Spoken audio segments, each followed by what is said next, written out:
David Malan এবং Tamim Iqbal batting করার সময়ে তামিম ইকবাল রান আউট হন দুজনের ভুল বোঝাবুঝিতে এবং পরবর্তীতে সোশ্যাল মিডিয়ায় এটা নিয়ে এক প্রকার হইচই পড়ে যায় যে তামিম ইকবাল নাকি দাভিদ মালানের সঙ্গে রিয়াকশন করেছেন, কটু কথা বলেছেন।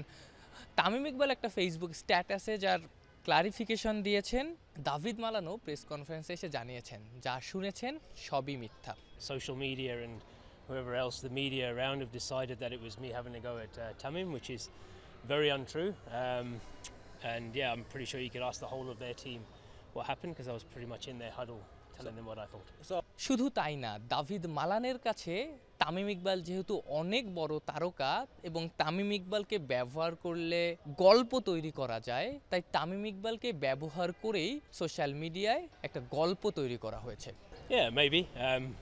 He's one of the biggest names in Bangladesh sport, and he's been a hero to the country. So I guess anything that involves him will create a headline, and that's what newspapers and media want. They want clicks and headlines and people to read the news and create scandals. But no, once again, all I did was hold my hand up to Tamim, and there was no. Tamim ইকবালের নেতৃত্বে গত আসরে শিরোপা জিতেছিল Fortune Barishal. David Malan Tamim ইকবালের আন্ডারে এবার খেলতে পেরে রোমাঞ্চিত এবং তার কাছে Tamim brilliant captain. Yeah, he's brilliant.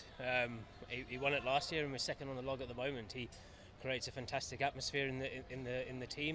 He leads by example with the way he scores his runs, and he's got a lot of really good leaders around him in Mushi and Mamadullah and guys like that to help him. So yeah, he's been absolutely fantastic.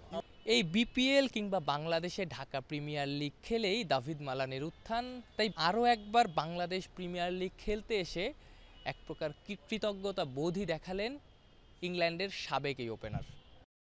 Afnan Piyal, Jamuna sports, Chittagong.